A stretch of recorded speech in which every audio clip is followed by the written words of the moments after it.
Let's just go. Hey, welcome to a brand new MMA Roasted Podcast. It's me and the Weendawg. What's up, dude? It's a great background, dude. Very. Thank you. That's actually not even a background. That's actually where he is right now. I'm in the graveyard. This is a Los Angeles graveyard where many souls have departed. We're waiting for Don Frye to come. And Ellenberger always says he's coming, but he never actually does. But it's always great to start a show where we go over the fights, and then people come late, and we have to go over the fights again. Yeah. That's always great for the listener. One day I'm just going to lose it and be like, you know what? But I don't know. I'm just honored that we have Don Frye. I mean, the guy's been through. He to me is like the epitome of MMA. Yeah, he's willing to come on the podcast and even not watch the fights and not have good streaming internet. And it's still like whatever. We still have Don Frye. You know, like dude. I'm never gonna say no to Don Frye on our podcast. But until he comes, let's talk about the actual. First of all, I don't even know where he went the last half of the show. He never actually explained it to me. So he was in the car for the whole episode. I know, but then he left halfway through, and then but we don't know why he left or what happened. I never got an explanation. So we'll see what happens. Anyway, let's talk about some of the fights that happened this weekend. There were a lot of great fights. There was so many fights. Even if we want to go to like LFA fights between Chitty Bang, who won, who looked great, and then Dan the Hitman Moret, who actually also won, 2 UFC vets. Well, Chitty Bang's a Bellator vet, but I'm super happy for them. But let's talk about the main event: Angela Hill versus the Karate Hottie. Yes, and I will be the first to say that I am the only one who picked Michelle Waterson to win that fight. I don't think she won that fight. I still think Angela Hill won that fight. And I think she won 3 out of 5 rounds. I think she definitely won the first 2, and I think she won the 5th based on damage and like the last 20 seconds. It was pretty even going the last 20 seconds. She was kind of put it on her. Now, here's my problem with Angela Hill is that she even says, maybe I got to start hugging bitches to win fights, right? No, you don't have to start hugging bitches, but she didn't even attempt a takedown. There was no attempt at wrestling or jiu-jitsu. She strictly kept it striking. And I think that because of that, Michelle Waterson was kind of able to figure out what she was going to do. And Michelle was actually going for the takedown and landed a takedown. And I know Angela Hill is a good wrestler. I know she's definitely improved. She's gotten so much better. She's got good jiu-jitsu, really good jiu-jitsu, and she's very athletic. I don't know why she just kept it standing the entire time. Like just even the attempt of a shot, which fighters tell me, the attempt of a shot will then get the person thinking, oh, they're going to shoot, and that will make your striking that much better for the fight. And she didn't have it at all. I don't know what she was thinking.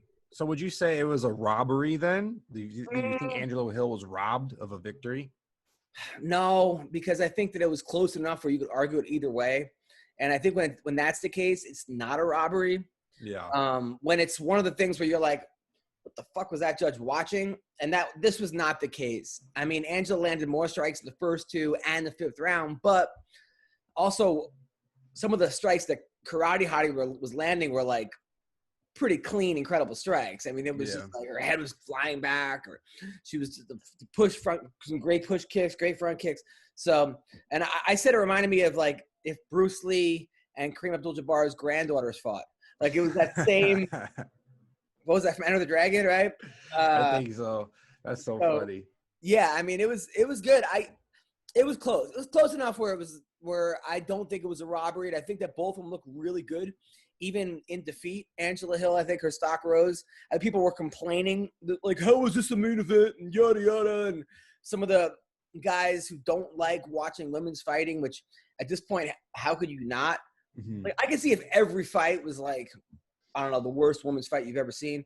Or if every striker had, no offense to Cindy Dandois, but Cindy Dandois' striking in some of her fights was a little bit rudimentary at best.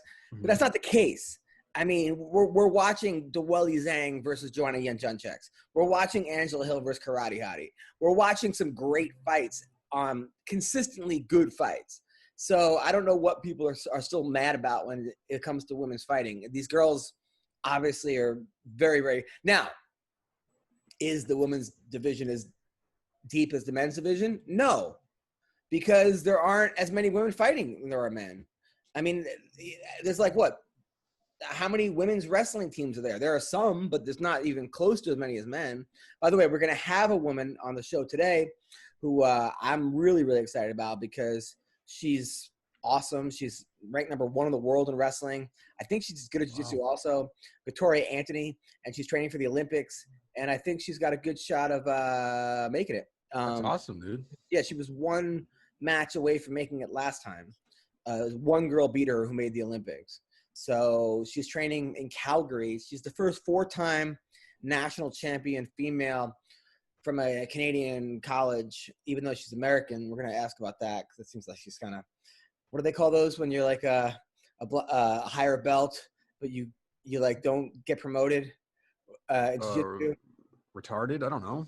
No, they call that sandbagging or something. I think call it sandbagging. I never heard that term before. Yeah, like basically sandbagging is like you're a purple belt, but you stay a blue belt just to beat up the blue belts. Oh yeah, I understand that concept, but I've never heard the term of it. Like people who are like me, that'd be like if me just staying at white belt like forever, just so I can have confidence and go into white belt tournaments and just smash everybody. You know, I probably would still get smashed because I haven't done jiu-jitsu in a while. That's what I like about wrestling versus jiu-jitsu is that number 1, there's no belts.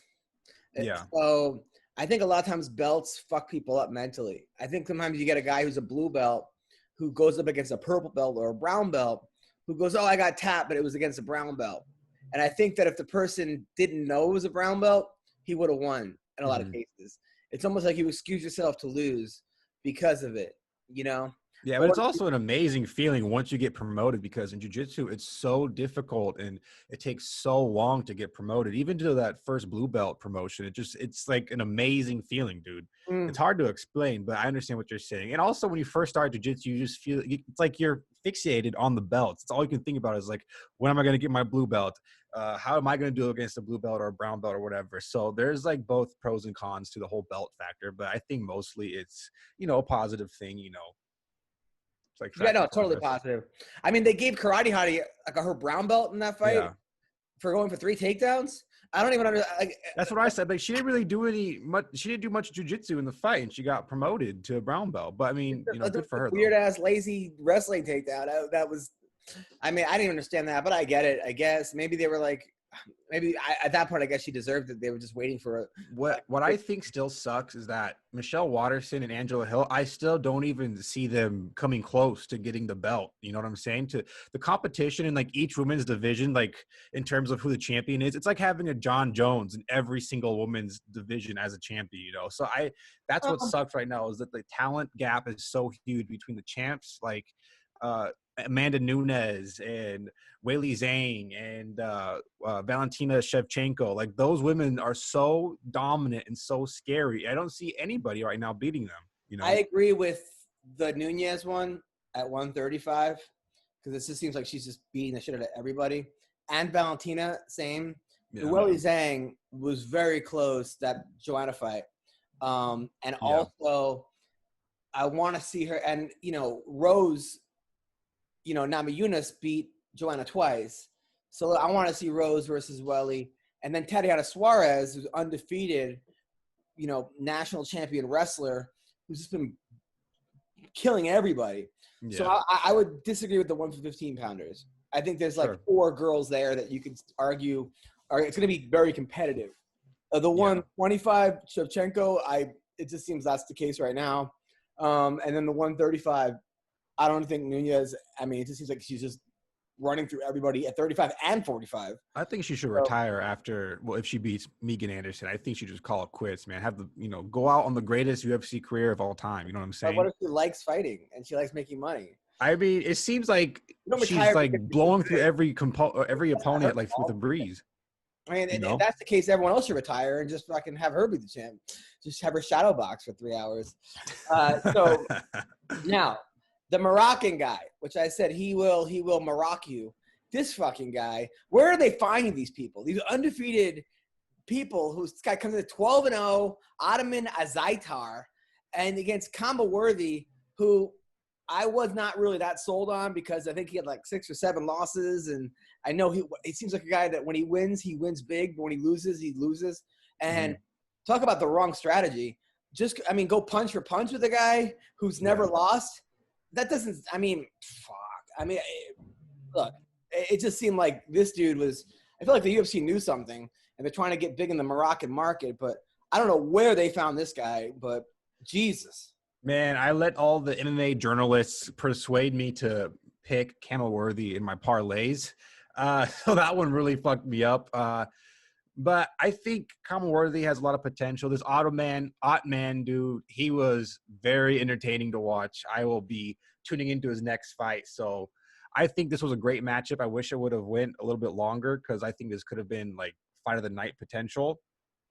But well, damn, that dude also is impressive. That when a guy just goes in and just blows everybody out, we don't know how good he is. Like, exactly. We really don't know how good he is. I mean, he could be the next big thing, but we've seen this before where a guy just starches everyone. I mean, even with Alonzo Manafield, who I love, who had like 9 first-round knockouts. And then all of a sudden this is Devin Clark, and then he got knocked out his last fight against OSP. So we don't know. Sometimes I feel like punching power could be deceiving, and it could also not really tell the full tale. So, but yeah, so this dude is no joke. Now Roxanne Modafferi versus Andrea Lee, very, very close fight. I knew it was going to be close. Everyone at Comic-Con was going crazy. That's my training partner. I love Roxanne Modafferi. I think she's awesome. Man, this was close. I think Roxanne just kind of bullied her. You know, just like she's a lot stronger than she looks. I know she looks like McLovin with a wig. People say I look like McLovin too. People come in my Twitch streams say I look like McLovin all the time. Now, Roxanne's a very beautiful woman, but she's way stronger than you think, and so I was really happy for her because I was surprised that she was such a big underdog. I even said on my Weendawg's quick picks video that I was surprised and I was going to put money on her, and I did put $10 on Roxanne Modafferi, and I won $20-some. And I knew that was a mistake by the Vegas odds makers, but damn, I mean, it pretty much went exactly how I thought it was going to go to the fight. But gotta love Roxanne. I want to see her become champion. Gotta love Roxanne. Now, Ed Herman, this fight. This is one of those fights where I don't know. I don't know what to think about this fight because Ed Herman's a tough guy. I think he won. I think this is 2 fights, and Ed Herman won the second fight, which was amazing. I mean, that's a good way to look at it. You almost never see that Kimura from the bottom sweep to a finish, and Ed Herman pulled it off. But so he's hurt. He goes down. The ref says timeout. I mean, what do you expect Ed Herman to do? Say, no, I'm really hurt, so stop the fight? I mean, is that people would say he quit if he did that. Yeah. I mean, he's being honest. At the same time, it's the ref's fault. The ref makes a bad call. You don't correct them and say, oh, no, I really wasn't poked in the eye. I mean, when he was getting the shit beaten out of him. I kind of don't blame Ed Herman for what he did. I remember this reminds me of when I played Little League Baseball. I was up at bat and the ball was thrown at me and it went just over my head, like 2 inches above my head. And the ref or the umpire looked at me and said, did the ball hit you? And I was like, yeah. And then he said, all right, take your base. And I understand taking the advantage when the umpire or the ref steps in and, asks you because it's their job to know for sure. That's why you shouldn't go on what the fighter is saying or the retarded little leaguer is saying. But, yeah. It just reminded me. But now, did he act like it was his balls that were hit? I thought so. I thought he was taking the entire 5 minutes because, I mean, you don't get 5 minutes for taking a body shot, dude. You take 5 minutes for getting your nuts kicked in. So, man, I feel so bad for Mike Rodriguez. But one thing I love about Dana White is he don't fuck around, and he gave Mike Rodriguez his win money. So I got to give mad respect to Dana for that. Well, he did win. He won the first fight. Ed won the second fight. We need to find out who's going to win the third fight. Now, Ed Herman did not look like he trained very well. I mean, he looked like he was like 3 Ed Hermans. He was huge. He looked like he went on the Roy Nelson diet for this fight. But, hey, listen, he's come a long way since being the bad guy in Billy Madison. And I give him that. Don, are you with us? Yeah, I apologize. I was on the phone yakking. with what the hell is this thing the host has asked you to start your video? Yeah, hey, you see are. Me? Yeah, I can see you now. Yes. I'm sorry. I was on the phone with Steve Owen, my judo sensei, trainer, cornerman, friend. Nice. Yeah. Real good friend. And just started yakking like a couple old women. Sorry about that. It's okay, man. It's all right. I'm happy that you got dressed up for the show. So. Yeah, I just noticed that too. Now, is that a sweater or is that your hairy It's a rough day. It's Monday, dude. It's Monday. Now, did you watch the fights over the weekend? My pets. Yeah. It's my pet chinchilla. Of course. No, I did not. Good. I didn't even remember about the fights, partner. It's a rough week. It was a rough weekend. Weather changed and beat me up. So.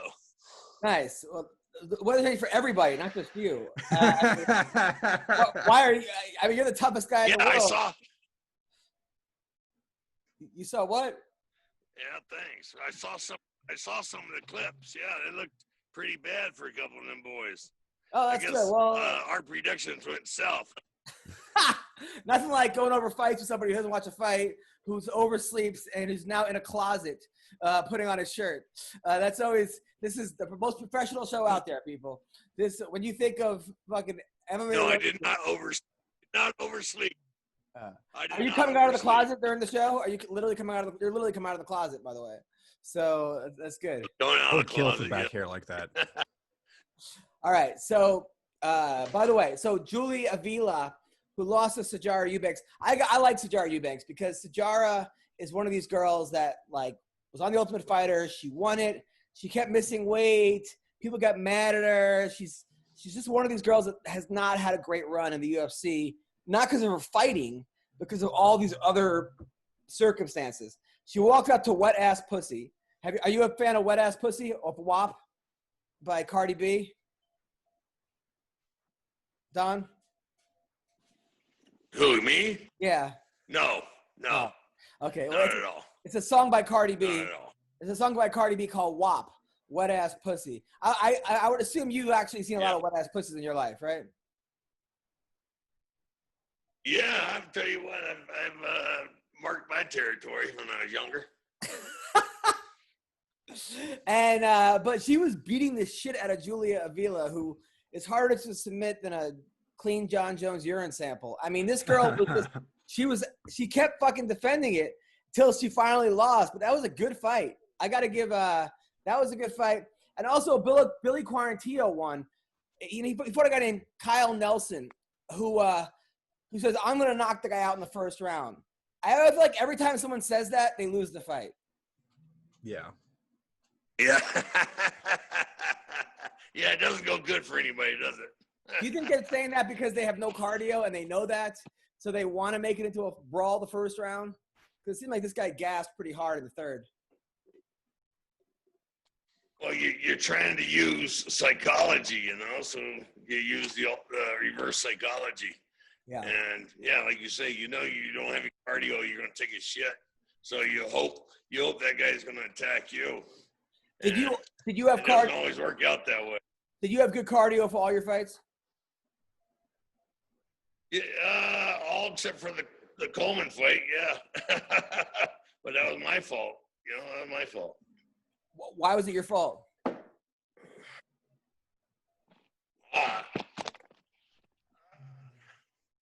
Shit, I got that hey, I'm the great Don Frye attitude, and I don't have to work as hard, I won UFC 8. I won a tournament. I beat Amari Batesh, one of the greatest jiu-jitsu fighters out there, and I don't have to work as hard. And then I woke up sick, and then I used stupid strategy in that first fight against Hall. I should have went for his head. Now what's the controversy? So you beat Hall 4 times. You kept beating the shit out of him. Now he's claiming he got paid to lose. Like, what is that bull? What happened there? Is this a guy who's just bitter? Yeah, he's a fucking idiot. Fuck. If he got paid to lose, then what's he complaining about, right?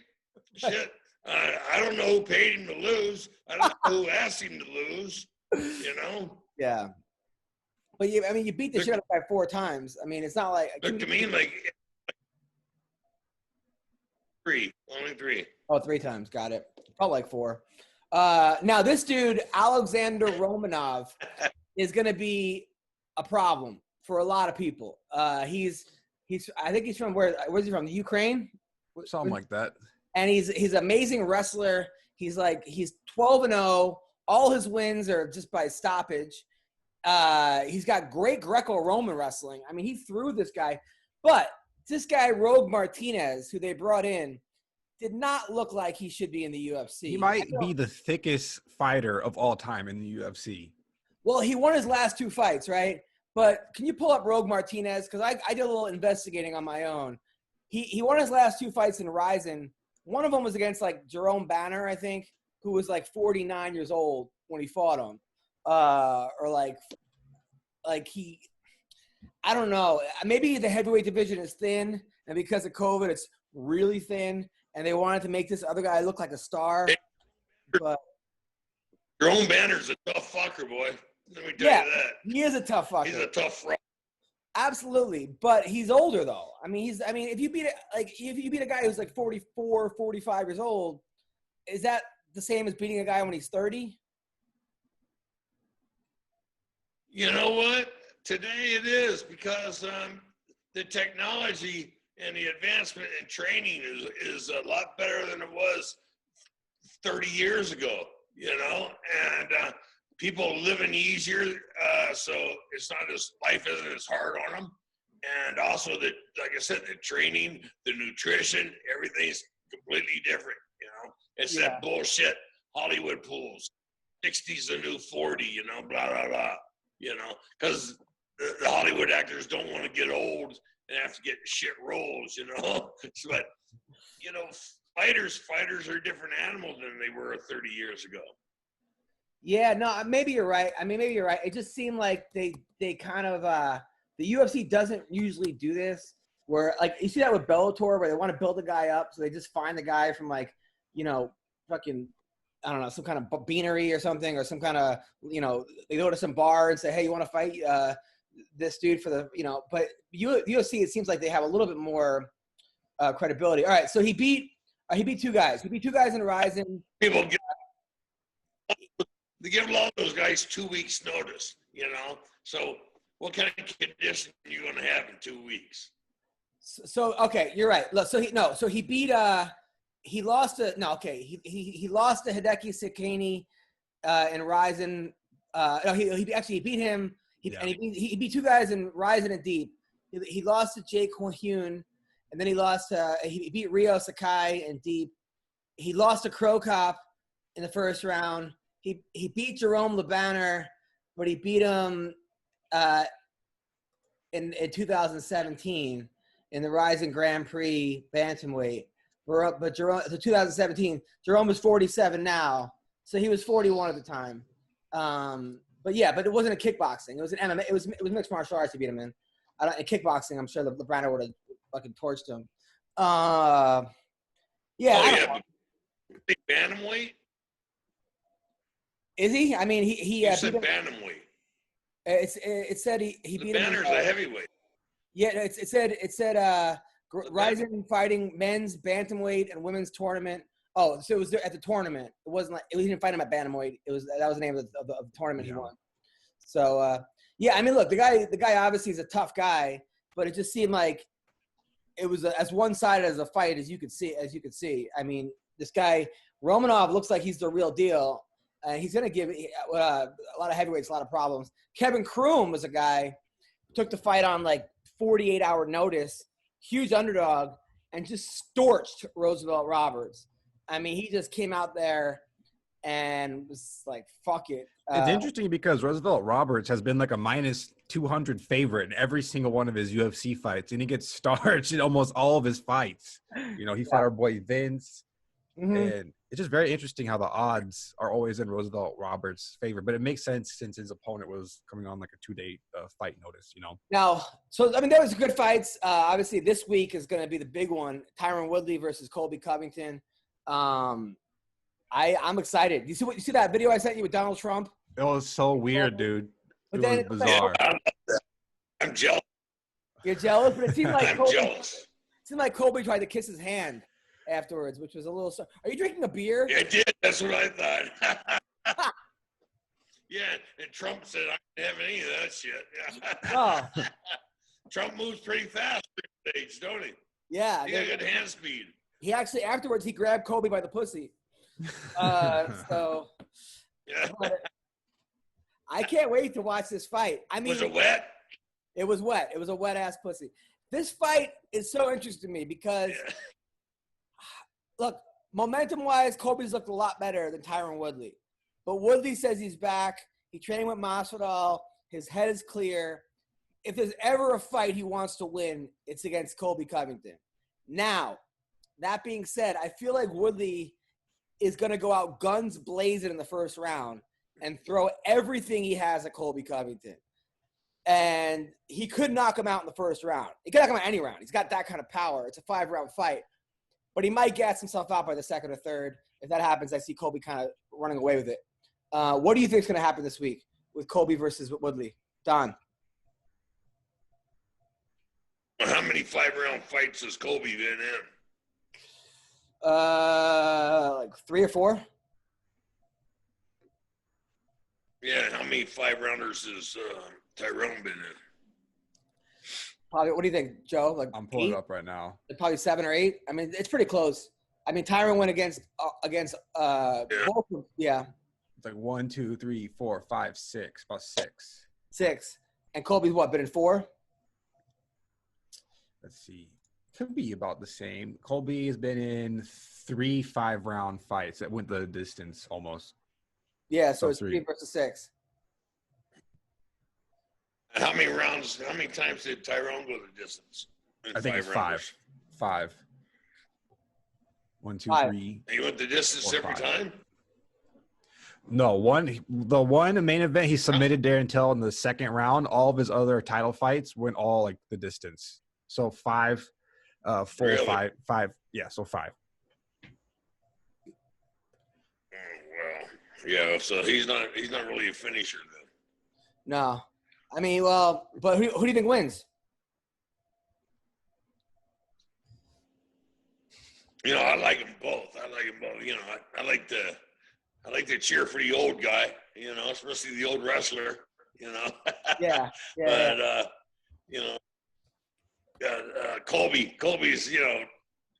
holding hands with the president. Shit. You know, that's right up there with with what I want to do. You know, shit. That's my bucket list. Hell. Now, I mean, I do think Colby does make the division fun because he plays the villain so well. And I want to see the rematch with Usman, where I feel like Tyron, if he beats Colby, if he rematches Usman, there's not going to be this whole animosity, you know? So Colby does make it fun. Yeah. In like a wrestling kind of thing, like a WWE wrestling kind of thing. He knows how to put ass. Yeah, You so know, almost how like to sell a ticket. Exactly. Now, before we go on to that, because we have a lot more fights to cover, we got to talk to this girl, Victoria Anthony. She is the #1 ranked wrestler in the U.S. Hey, you're dropping me for her? No, you're not. No, you're still on the show, Don. You're still on the show. Victoria, you're talking to show her more than you're show me. Of course I am. I mean, look at her and look at you. I mean, this girl. I'm sorry, Don. You got your hair in the wrong place. I got it up here. You got it over here. You got it everywhere, sweetheart. He sent me some pictures. You got it everywhere, man. Wow. I sent him one picture of your Instagram. Hot. I didn't send him some pictures. I said this is who we're interviewing today, and I just showed him your Instagram. Now, you're ranked #1 at 48 kilograms. What's that? I'm actually not. You know what? I need someone to edit the Wikipedia page. I don't actually know how to do it, but the weight class is 50 kilos now, so it's 110. Yes. And I'm ranked #2, I believe. You're ranked #2, but you're training for the Olympics, right? Training for the Olympics, yes, absolutely. Now, last time you were 1 match away from making the Olympic team. That is exactly right. Yes, yes, it's a 3-match series to make the Olympic team. First, you wrestle through the bracket, and then the second day, those 2 people wrestle best 2 out of 3. So I won the second match, and I lost the first and third. Okay, all right. So this time, how are we ready? I know what you mean. Ready to go. I'm so Back excited. in 1980, Don, what were you saying?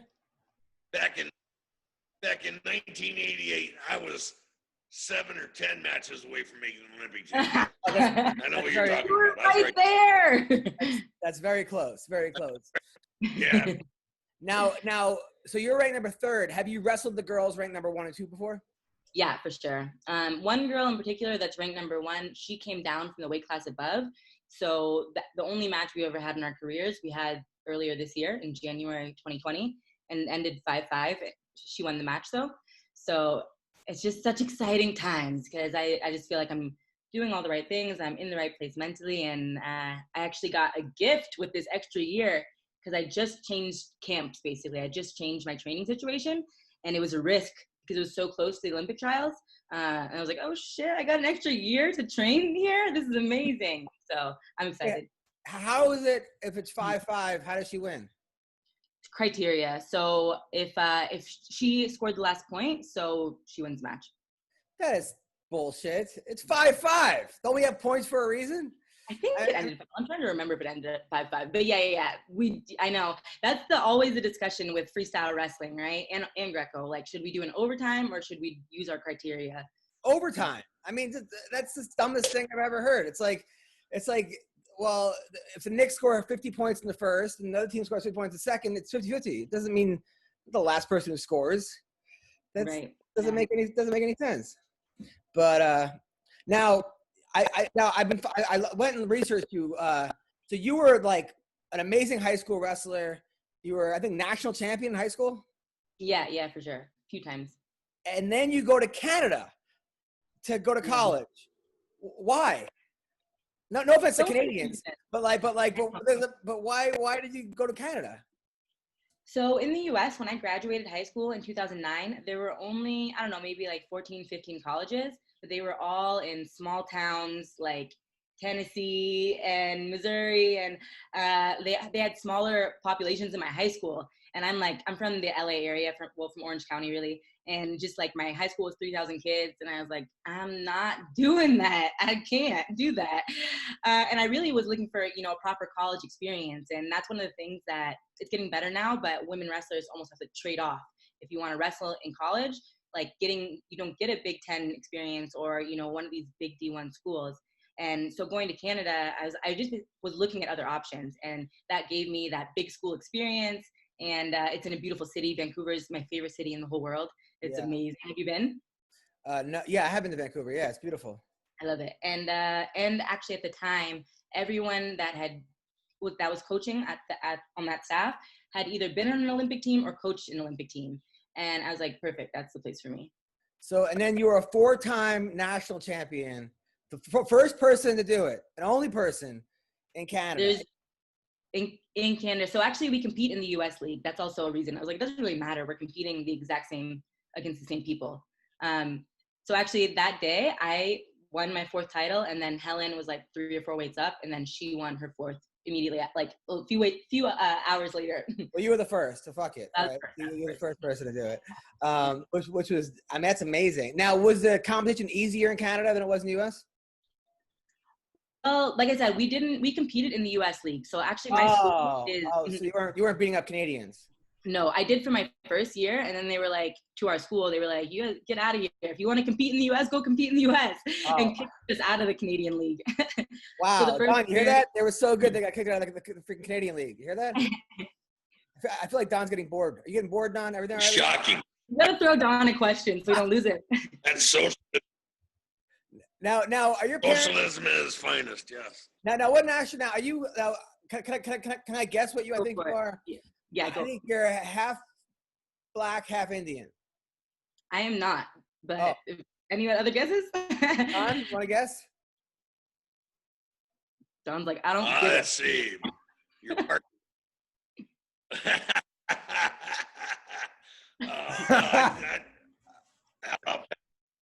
About half black, half Pakistani.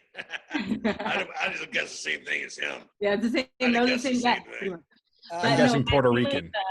You're guessing Puerto Rican? You're guessing Puerto Rican.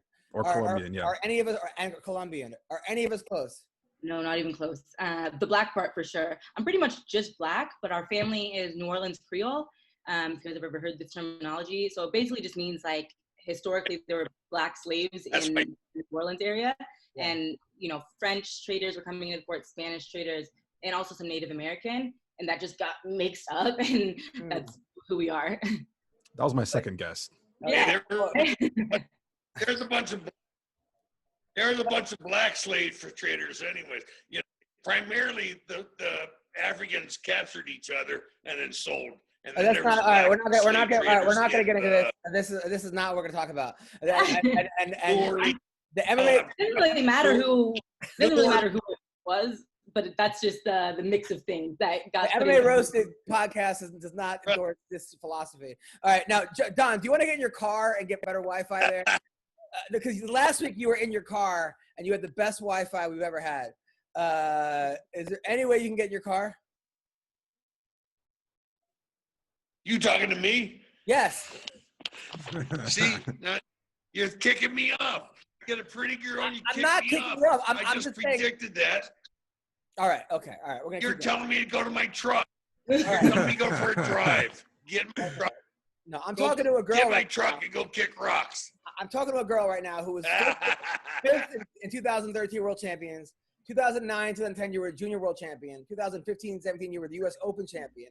You were second in 2013 in the World Team Trials. Second in 2012 in the U.S. Open. 2015, 16, Dave Schultz, Memorial International Champion. Fifth in 2008, Junior World Champion. You were the 2015 Klippian Lady Open in Sweden.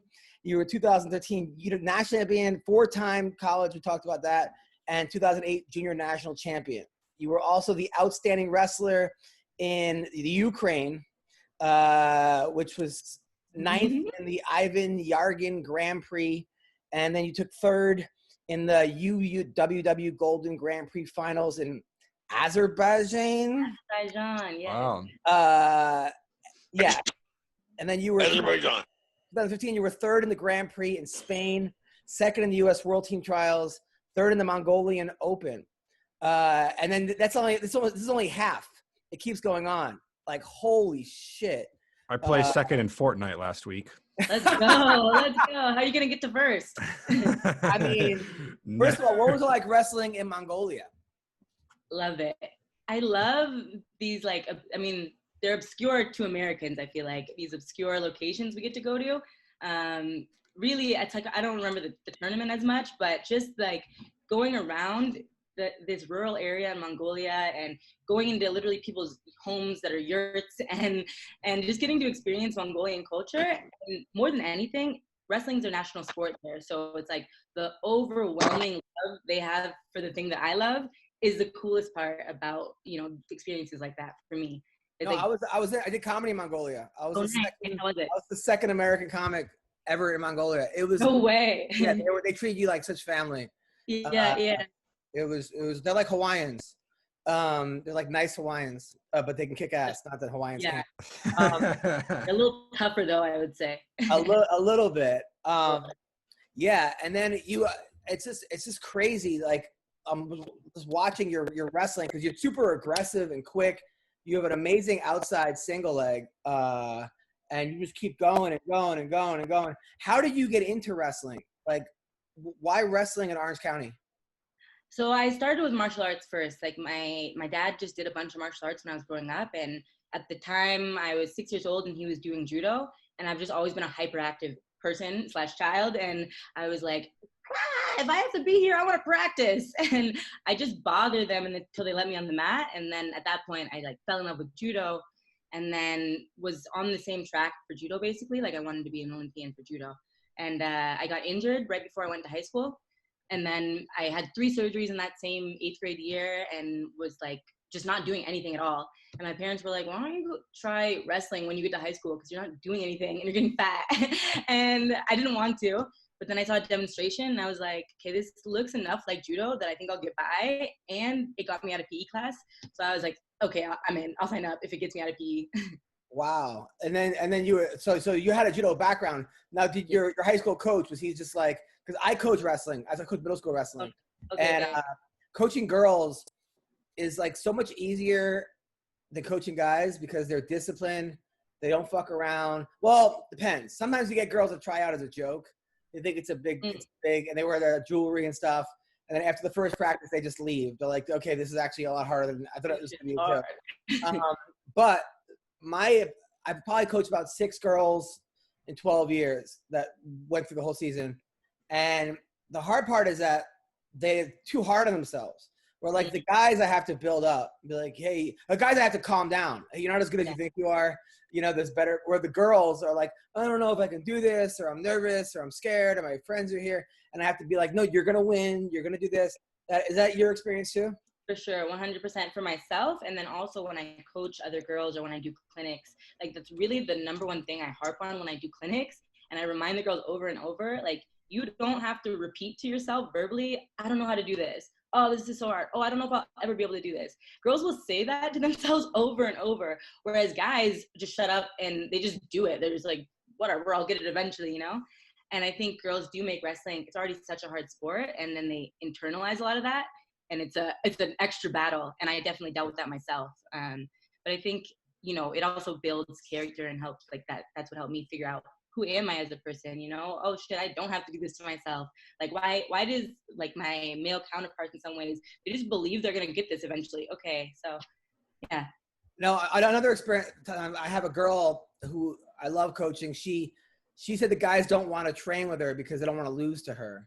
So that like when I go, everyone pick a partner, she's like kind of the last person, but she was also not making it easier because she was going to the wall and just hanging out. I'm like, no, you have to grab a guy and be like, you're my partner today. Did you have that experience too?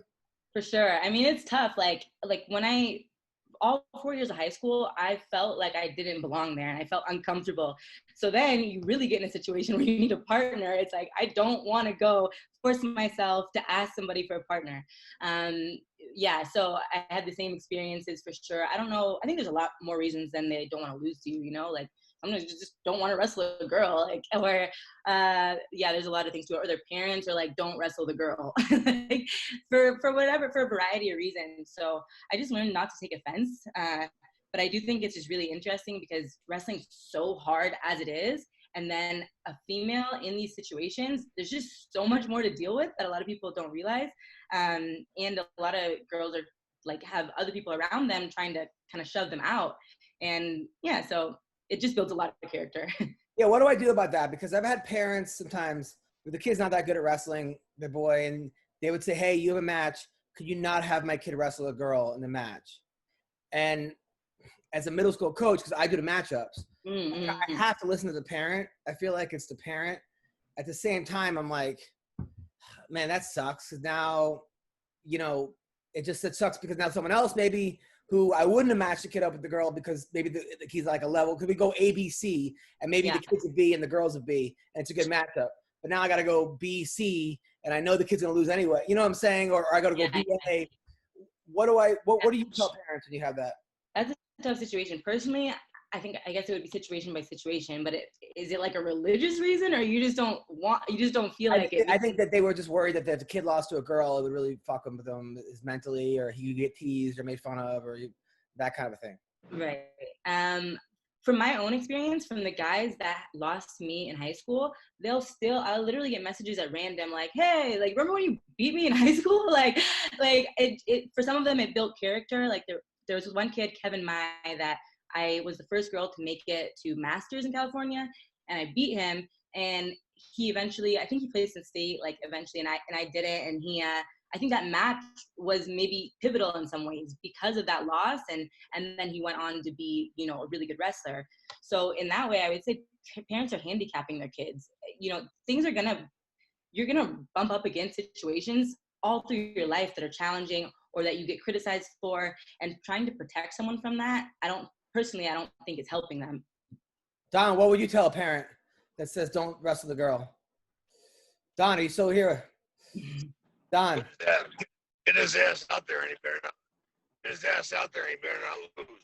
Easy enough. Like, fucking go win. Beat her up. Don, did you ever lose to a girl in training? Don. Oh boy. Don, what's going? Is that your penis? What's going on? By the way, have you ever heard of Don Frye, Victoria? No, not till today. All right, so Don Frye is a UFC Hall of Famer. He won UFC 8, UFC 9. He beat Ken Shamrock. It was a draw, although I thought he won. He has probably It was not a draw. It was not a draw. It was a split decision. I thought it was unanimous, but you know. Okay, so he beat Ken Shamrock. He also has the greatest fight of all time against Takayama. It was that fight where him against this huge Japanese pro wrestler, they just punched on their face for like 20 minutes until Don was the last man standing. This is not some, just so you don't know, this is not some random creepy guy talking to you. This is like, he was also a black belt in judo. Oh, really? He's a black belt in judo. He's been in like 400 Priceline commercials. He fought Godzilla in one of the Godzilla movies. I maybe have seen you in a Priceline commercial. This is coming into my consciousness, maybe. Yeah, and some of his, he lost to Mark Coleman twice, but he is a monster. He also knocked out Gary Goodrich like 3 out of 4 times. He was one of like the pioneers of MMA. He was the man's man. He came out there with an American flag Speedo, the mustache, and the women went crazy. He also did pro wrestling for a while too. So in Japan. So this is the legend Don Frye. And he just had all kinds of surgery in his back, his hip. He was in like a coma for 2 months. From the surgery? From all the wear and tear, and he still wants to fight. That's how fucking psycho this guy is. Now I saw that you do you do jiu-jitsu also? I'm getting back into it. I did a little bit of jiu-jitsu like when I was transitioning into high school, only for maybe a year. I competed a couple times and then just went all wrestling. Are you thinking about doing MMA? I am thinking about it for sure. It's like my childhood dream was to be a ninja, and now that's a career path for women that's monetized. Like, this is crazy. But I've never been in a fight before, so I feel like I can't 100%. Everyone's like, are you gonna do it? And my thinking now is, okay, at minimum commit 1 year solid, but I've never been punched in the face before. I never punched somebody in the face before. So how am I really gonna say, like, for sure I'm doing this? Don, what advice do you have for this beautiful, classy woman? Go in there and get punched in the face and decide whether you like it or not. And if you don't like it, you're wasting your. So wait, you think he should let someone punch her in the face? That sounds like a really good strategy. Go into one of the MMA gyms, and go into a sparring session. Just go in there and spar boxing or standing up, just give it a shot, see what, for 3 minutes, and then, or tell yourself 3 minutes, but you may get punched in the face once and decide it's not for you. And it's best to find that out now before you do it.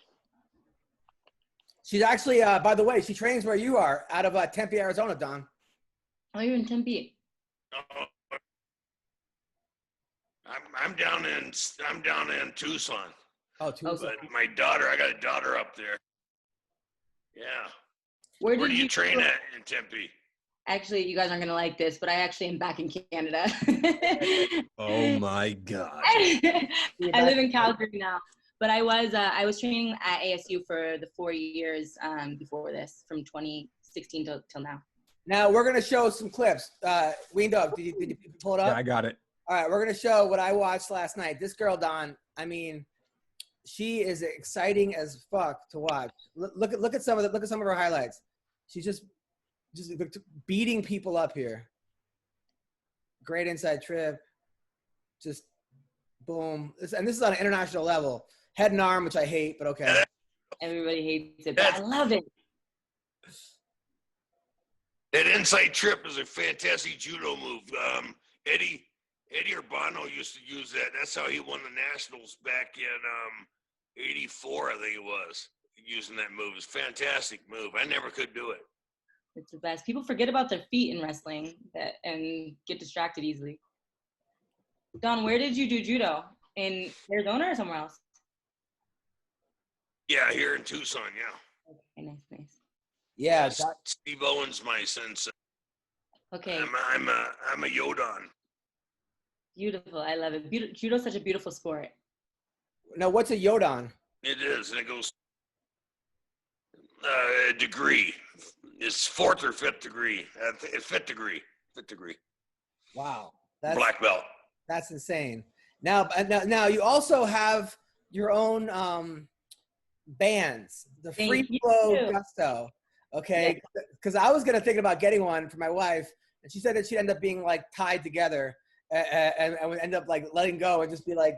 So explain, what is this Free Flow Gusto? So at the start of quarantine, I was like, there has to be some way to make extra cash right now and also help people at the same time. And I was like, well, people need at-home workout equipment, obviously. And I needed at-home workout equipment. And resistance bands were sold out everywhere. And then once I actually found some, they were super shitty quality. And I was like, you know what? I'll just have them produce myself. And I'll manufacture them and build a little brand around it. And yeah, that's how we got to Free Flow and Gusto. So let's see what it is. Weendawg, I sent you the link. Don, what were you saying? Brilliant. That's great, man. That is great. That's what America's all about. I don't know what you're doing in Canada. You know, America's all about and free market. Now, do you have a boyfriend? I don't have a boyfriend. No. Are you into boys or girls? Or I'm into boys. Into boys. Now, I mean, you're gorgeous. You're like old. You like old men. You like old men. Lower on my radar than younger dudes, but not off the radar. Now, are guys intimidated by you because they see you? You're strong. You're confident.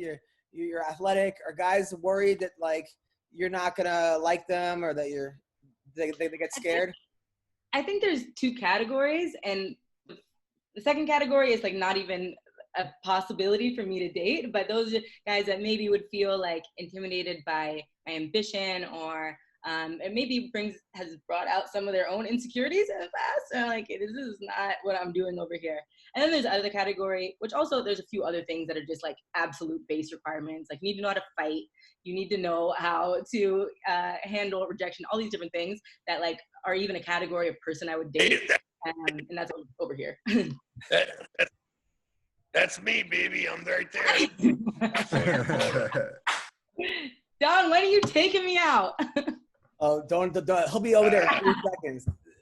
So now, this is 2020. You're taking me out. It's a good point. Good point. Now, I feel like guys look at you as like girlfriend material, though, right? Because guys aren't going to call you up for a booty call. They're going to be like, "There's no way. She's not going to be down for that," right? So you get like serious guys that like.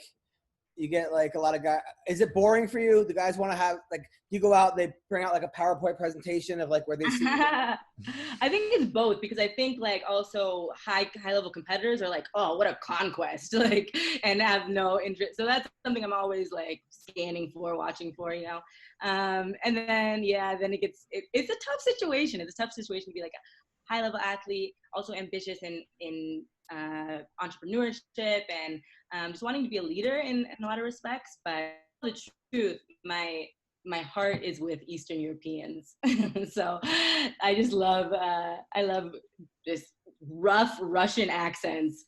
So that's really, it gives me a very small niche to work with. What's wrong with the rough American accent? Not niche enough. Can we pull up a picture of Don back in his heyday? Yeah. Sure. Picture of Don with the. I mean, this is. Honestly, I think Victoria. I think it's just you guys miss each other because there's no way you would have been able to reject the Don Frye. I mean, Don Frye now is the man, but she's a little young. She's 21. How old are you? 20. How old are you? Oh no, I'm 29. Oh, you might be too old for him actually. I mean, look at this. Right here. I mean, tell me, is there any way you'd be able to not go with this man right here? The freaking pubes. That's what I'm talking about. The one in Asia, is that even you? It's like the second row. Is that even you? Oh, is that him? Which one? That one, yeah. You were like, no, that's somebody did that as a That's Stays Northcutt they put. Oh, this? Oh, okay, yeah. But it's Northcutt. I was like, what's going on here? That's not you. I mean, this is a man's man right here. I was just gonna say, I see what you mean by man's man now. Yes. Maybe next lifetime, Don. This was from 2 weeks ago. God, next lifetime. Next lifetime, we'll catch each Come other. on. Talk about taking rejection. Jesus Christ. All right. Well, listen. So when do we find out if you make the Olympics? April 5th, I think. April. The first weekend of April, we have our Olympic trials rescheduled. Okay. Well, listen, we're all rooting for you. Okay. You're awesome. You're beautiful. You're an inspiration to kids everywhere. I like it. You're 4'10". That's you like, right, Don? Don's dog likes you. Oh, hi, buddy. So now when I get my wrestling program back after COVID, will you? Oh, if you're in California, will you come and run a practice? Oh, for sure. Where in California are you? I'm in Brentwood. Oh, let's do it. Yeah, you're not too far off from me. Okay, good. That'd be awesome. I would have an Olympic champion, future Olympic champion coaching our kids. That'd be amazing. Thank you for being on the podcast. And where can people find you? At Victoria Vortex on Instagram, at Victoria_Vortex on Twitter. And check out if you need any resistance bands. They really are the best quality you'll be able to find online. freeflowgusto.com. Well, thank you, Victoria. Take care. Have a good rest of the week. Thanks, guys. Have a good day. Good day. Bye. Good luck, lady. That was Victoria. What do you think of Victoria, Don? I think she's a cutie. I should have asked her what her grandmother, if her grandmother's available, since she rejected me. Yeah, I don't know. I think she said, "When are we going out?" I honestly think that you might have had a shot there. She seems like she's got some daddy issues. Cute couple. So yeah, it's a cute couple, right? I like it. Yeah, Don and Victoria. Yes. So let's talk about some of the Bellator fights. Machida versus Davis. That fight went exactly as expected. Might have been the most boring fight I've ever seen in my life. It looked like a glorified sparring session. I don't blame Phil Davis. He at least was making the action, trying to make it a fight. Machida was evading him the whole time. And I don't know. It's just like – it was tough. Yeah, it's a win, but Machida's a tough guy to fight. I mean, it's almost like he's trying not to fight. He's like socially distancing himself the entire fight. His cornerman was like Dr. Fauci. What the fuck?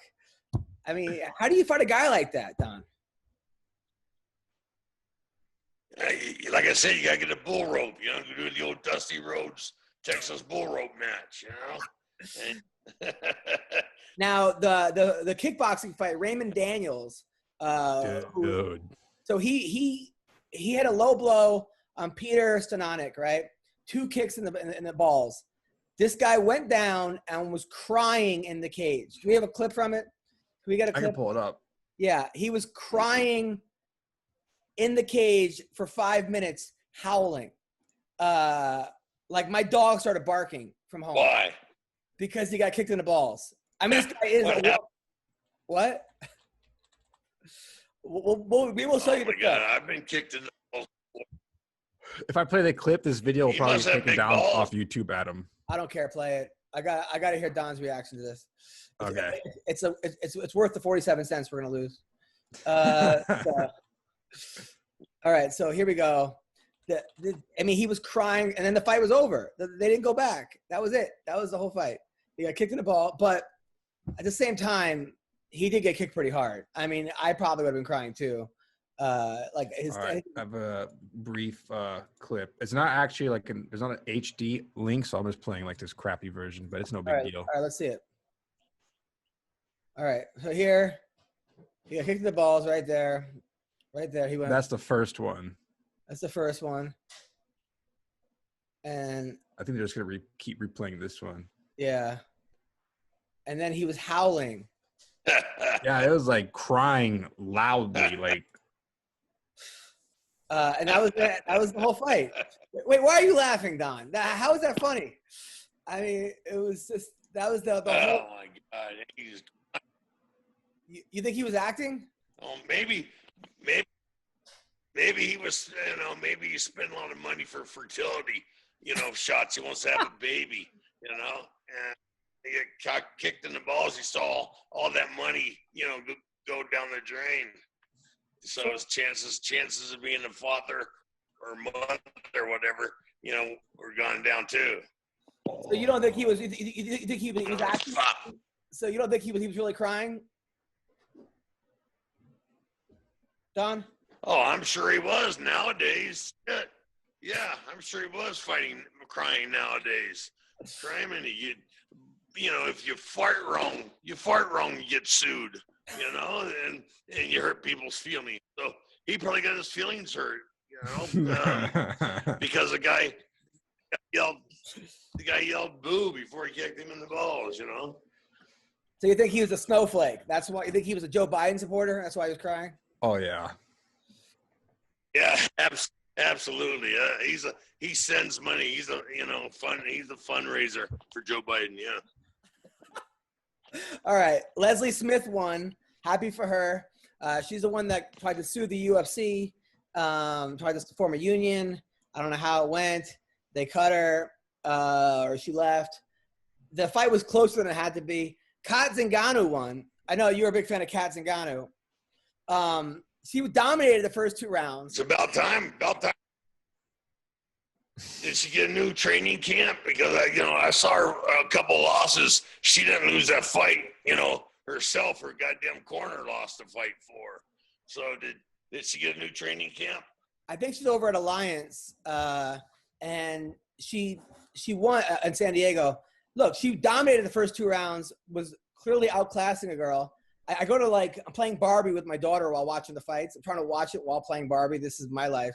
And by the 3rd round, she's mounted, getting the shit beaten out of her for the first 2.5 minutes. And I was like, whoa, what happened? And then she swept the girl, ended up on top, and won the fight. But that was way closer than it had to be. Damn. Yeah. And Keith Lee won. We're going to have Keith Lee on. Ed Ruth is the most frustrating fighter ever. Here's a guy I think was a 3-time national champion for Penn State. And he got a takedown. He overextended himself, got caught in a heel hook, and got tapped.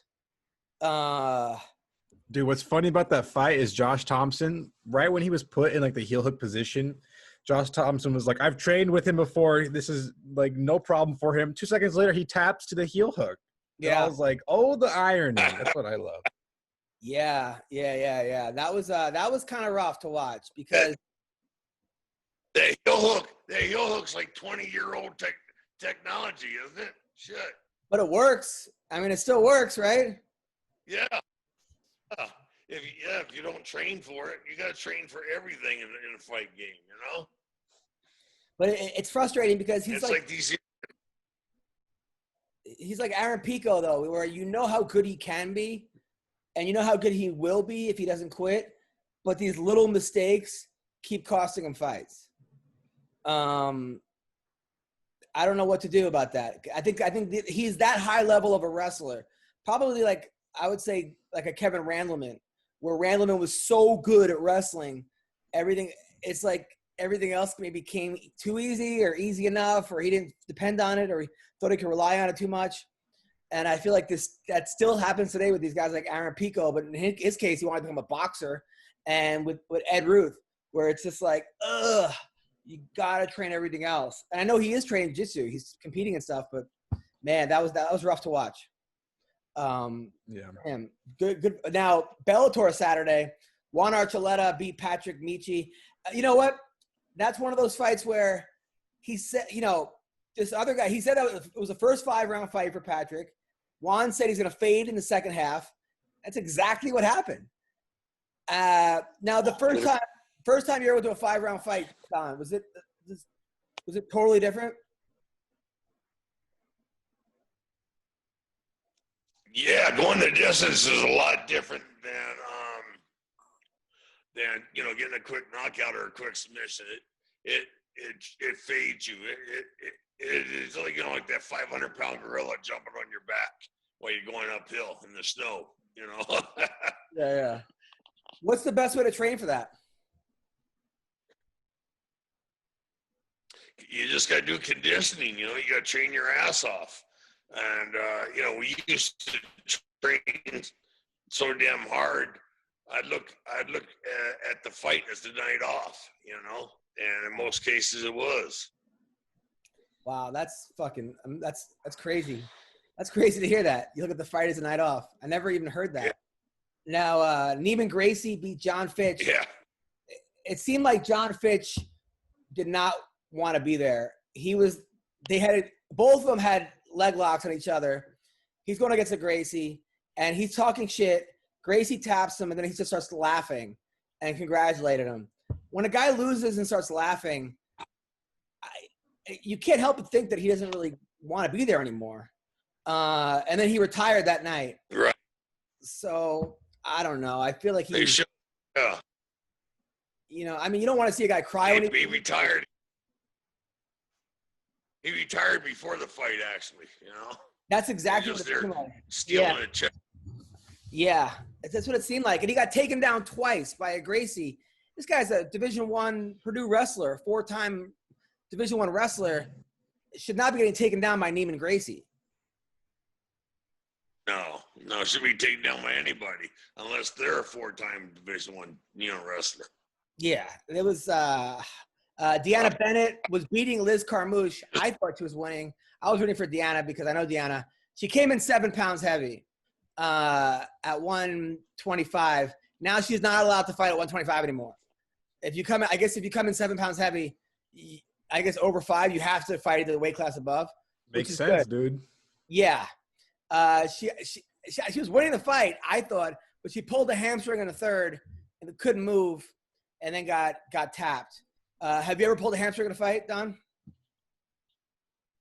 No, I pulled it training for a fight, and I went in against that Gilbert Ivel fight.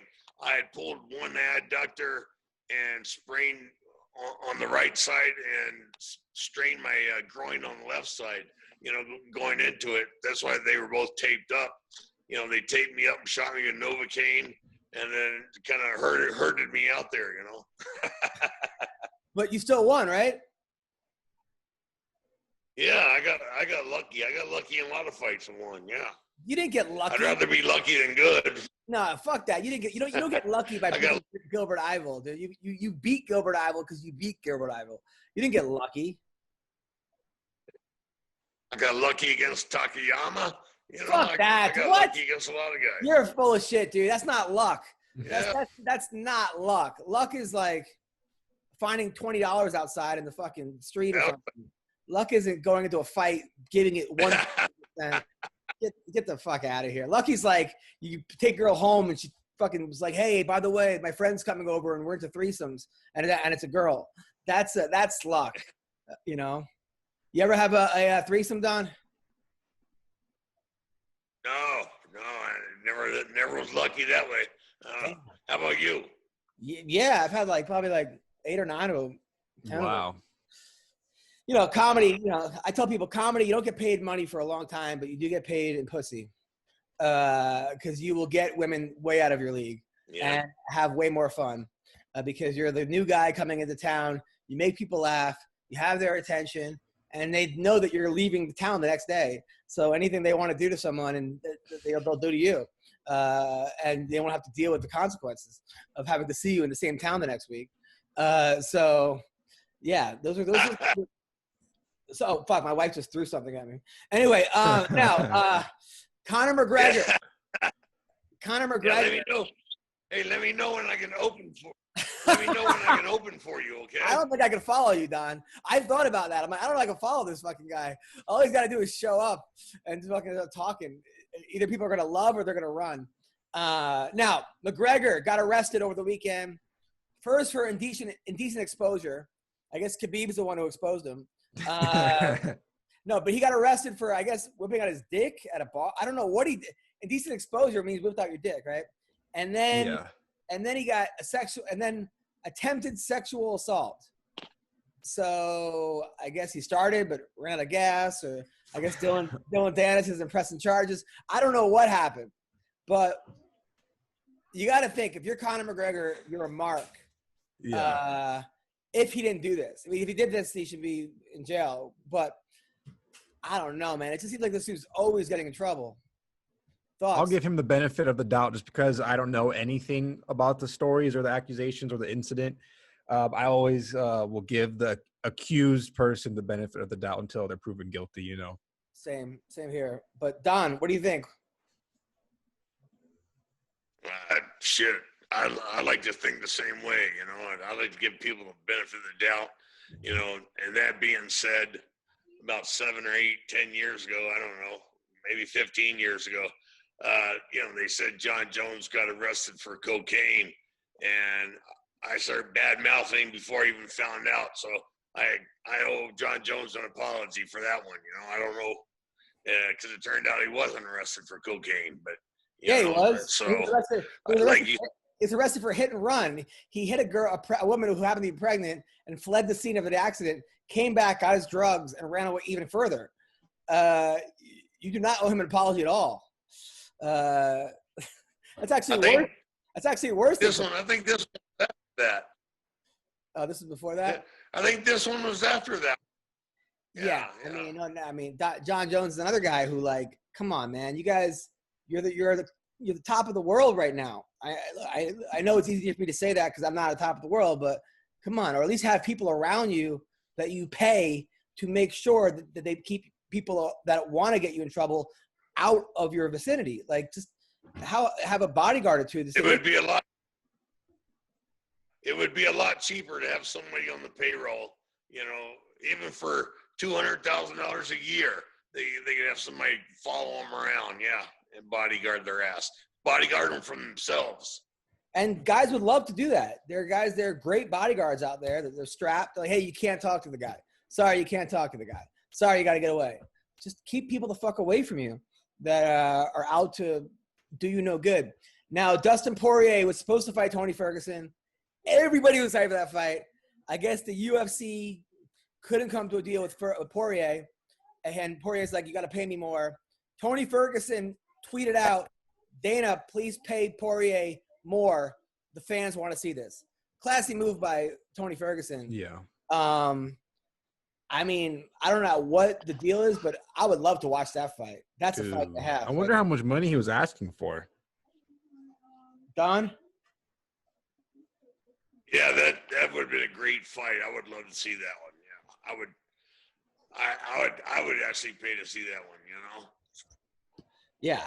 Now, of course. And I don't even know who wins. It's one of those fights where you're like, I think it really depends on which Tony shows up. I think we always know which Poirier's going to show up. It's which Tony's going to show up. Because the last Tony did not look. The one against Gaethje, I don't think beats Poirier.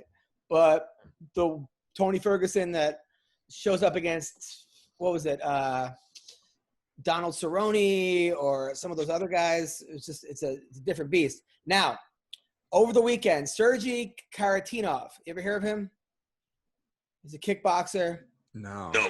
Okay, well, he's had like over 50 fights. He knocked out Danny Williams. Danny Williams is the guy that beat Mike Tyson back when Tyson was like on his like fourth comeback. And so, but the crazy part about this is he walked out to the ring with a bear, an actual bear. Weendawg, I sent you the clip. I'm pulling it up right now. Yes. I don't even understand this. I guess it happened in Russia. I guess they don't have the same animal. They don't seem to have the same animal rights rules that we have here in America, because I don't think that in America they would allow that. But all right, here we go. The bear seemed pretty happy about it, though. Okay, so here, right, this is an actual bear. It looks like a guy in a bear costume, but it's not. He's standing up, the bear. They're feeding it, and then it's according to the announcer. That's awesome. So he had a band playing and a bear. I don't even know what to think about this. All right, that's it. Weendawg.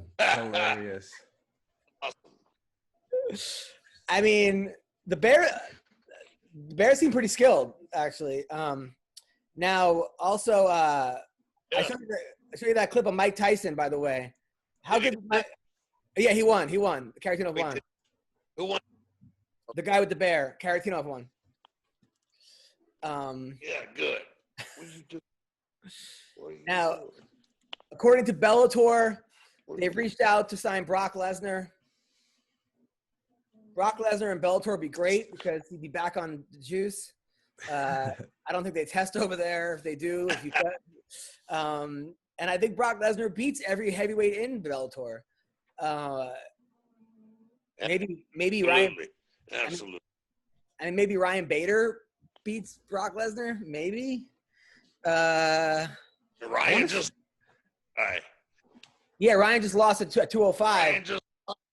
Yeah, but at heavyweight, I think Ryan beats everybody. Like he lost at 205. So maybe that guy at 205 beats Ryan, beats Brock. But I don't know. I mean, Jack, steroid, TRT, Brock Lesnar. Tell me you wouldn't want to watch that. Even like him versus Roy Nelson or him against Congo or him against Mitrione. I kind of like Brock in those fights. I mean, maybe. I want to see Brock go to Fight Circus, dude. I want to see Brock versus like 10 midget little peoples. All right. Thank you. The bear. The bear. Right, exactly. Now, the fights this week. Remember we had that girl, Alicia Zipatella? That girl that I sent you her picture, and you were like, what is she, fighting lingerie girls? Remember that girl that was on the podcast? Pretty brunette. No. She was pretty. She's brunette. She was. Yeah, okay. Yeah. She's fighting on Friday. She's fighting in the main event in Invicta this Friday. Nice. Now, Saturday, Woodley versus Covington. We talked about that. Donald Cerrone versus Nico Price. I don't like this fight for Cerrone. I like Cerrone, but unfortunately, I think Nico Price wins this fight. I think he's bigger, younger, hungrier. Cerrone did not look good against Conor McGregor the last fight. I don't know what's going on with him. But he fought after that. He fought Pettis, right? Yeah, he lost to a decision to Anthony Pettis. But it was pretty close. Who do we like in this fight? Nico Price or Cerrone? Weendawg. Nico. I think Nico. Like you did a good analysis. I think Nico's just bigger, and I mean both their chins have been tested, and both their chins are suspect at this point. So I think whoever just lands a cleaner, harder shots is going to walk away with a KO victory. Don, are you sleeping? Is Don sleeping? Yeah, I'll go with Nico. No, not yet. I would go with Nico because I mean, shit. When Cerrone fought McGregor just hit him in the nose, the shoulder, and he backed up and looked at the blood. And he got like, what the hell? I'm bleeding, and it took him out of the fight. Shit, now got so much damn money. Hell, he can get a blood infusion right before the fight, if he was that worried about it. Yeah. Johnny Walker, who looked like a world beater at one point, and then he kind of got exposed. He's lost his last couple fights. At the beginning, he was just killing everybody. And then he won Don, and then started breakdancing after one of his fights, and then threw out his shoulder breakdancing in the octagon. But after. Yeah, that's like these idiots standing up on the rail and doing a backflip. You know how much money you're potentially losing, asshole? Jeez. So he lost the trainer. Yeah. He lost his 3 out of 4 of his last fights, but he's fighting Ryan Spann, who's on a 7-fight winning streak. I'm gonna go with Ryan Spann because Walker keeps every time he loses, he changes his training camp. I think he's been to like 5 different training camps. It doesn't seem very confident in his own ability, and he blames the trainer too. So I'm going with Ryan Spann on this. Me too. Now, Damn, that's tough. This guy Chimaev, who is undefeated. They're calling him the Swedish Khabib. Isn't he? Was he from Chechnya? From Chechnya? Sweden, Stockholm, Sweden. From Sweden. I mean, that's where he fights out of. I don't know where what his from ethnicity is. Trains out of Sweden. He's been murdering people, Don. I mean, 10-8s every one of his fights. Yep. They're calling him the next big thing. But he hasn't been tested yet. But he's fighting Gerald Mearshart, who's a friend of our podcast, who he wins a couple, loses one, but he's really good. And especially when he's up for it, he's got knocked out his last fight, but I think he wins this fight. I think he wins. You? What? You think Gerald's gonna beat Khamzat Chimaev? I do. I don't think Chimaev. I don't know how good he is. The last guy he beat was like they brought on a Bellator prelim guy on like 2-day notice, and yeah, he ran through that guy. But before that, who has he ever beaten? I don't know, dude. Let's see. John Phillips submitted him, and a bunch of other names that I can't pronounce at all. Yeah, that's what I'm saying. I mean, yeah, he only has 8 fights, but damn, he looks so scary in there, dude. Yeah, but this guy's not gonna. Mearshart's not gonna buy up to his hype. He's already talking shit to him on like Twitter. Mackenzie Dern, you know who that is? Don? Yeah. So Mackenzie Dern is a girl that was she's like a chubby girl. chubby girl. No, She's a chubby girl from Arizona. She's chubby. No, she's not chubby. Yeah, she missed weight. She is. She's a fat ass. She missed weight. Oh my God. Fucking fat. She's not a fat ass. Her father was like a amazing jiu-jitsu guy. She was a prodigy. She tapped out Gabby Garcia, who weighs like 190. That got tested. Or she beat her. I don't know if she tapped her. She beat her. She was undefeated for a while. Then she lost one fight. She got pregnant, had a baby, has looked good her last couple fights. She's fighting Randa Marcos. Randa Marcos is a girl from Canada, grew up in Iraq, but like was raised in Canada or from Iraq and Canada, but she's kind of a spoiler. This is going to be a good fight. They're trying to build Mackenzie as, the next big thing, but I don't know. I think Marcos is going to pull off the upset. Wow. What's her record? 10-8. 10-8. Yeah. Yeah, I know, but she's been to my show. She gave me a really good tip on my comedy show when she came to my Zoom show. So based on that, she's going to win this fight. Don? What was the tip? Don't show up?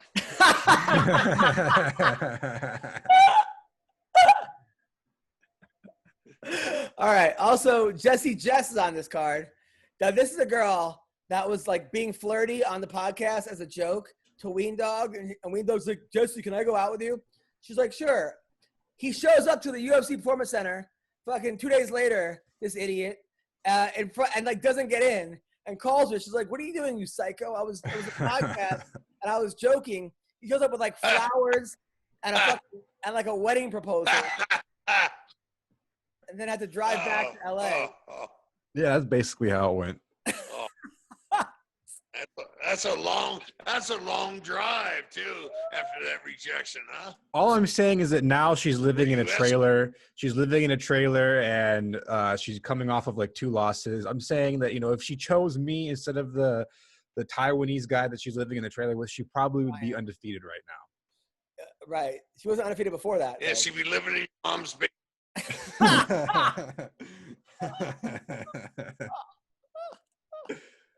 All right, I like Jessie this fight. Also, Maro Romero Varela is taking on Mayra Buena Silva. I guess the winner gets to the names. It seems like the same person. I don't even know what the fuck that's about. Andrea Ewell is on this card. Ewell was homeless when he got the UFC card, the UFC call, and then won, and then beat Barao on like 2 days' notice. Since then, he's won some, he lost some. He's fighting Erwin Rivera. I got to go for my man Ewell. Nice, So anyway, what do you got planned this week, Don? Yeah, I'm real busy this week. I gotta get a new guard at the gate because all the women are lined up and they're tripping over themselves. I gotta get my hair dyed or changed. I gotta buy a new car so nobody knows when I'm driving. Of course. I'm going undercover. Nice. I didn't think Victoria. I know you have a girlfriend now who lives with you. Otherwise, I think you and Victoria would be a good couple for real. So she's 29. I thought she was my younger. girlfriend lives with me right. Oh, wait. What happened with the girlfriend? She looks younger. Wait, you guys break up? You and the girlfriend? No, she never lived with me. Yeah. Oh, okay. She lives half hour, 45 minutes away, which is great. You know. All right, Weendawg, what do you got coming up? I have to go shop for a new Trump flag for my car and some bumper stickers because the craziest thing happened yesterday. I was driving with my girlfriend to go to McDonald's, and we're driving down Ventura Boulevard, and we just randomly got stuck in the middle of a massive Trump parade on Ventura Boulevard. Yeah. Like there was giant trucks with Trump flags, like floats. I was like, oh my God, what is happening? It took us 45 minutes to get to McDonald's, which was a block away because the parade was going so slow. But it was amazing, dude. There's people on the sidewalks cheering for everybody, giving them thumbs up. It was like, I'm in my element right now. What happened to Los Angeles? So I got to go deck out my car now with a bunch of Trump stuff. Well, it sounds like a great week. Oh, listen, guys, this has been a lot of fun. Don Frye, I love you, man. Now, what are you doing? What am I doing? I got a show Friday. What do you have plans? I got a show Friday in LA. I got my Dime Doom show. I don't know. It's at some secret location because we're not allowed to have real shows. October 1st to the 5th, I'm headlining the House of Comedy in Minnesota at the Mall of America in the beginning of October. I'm shooting my special in November. And just working hard, man. Working hard. Don, great seeing you, man. You're the best. Love you, brother. Take care, Weendawg. You too, man. Guys.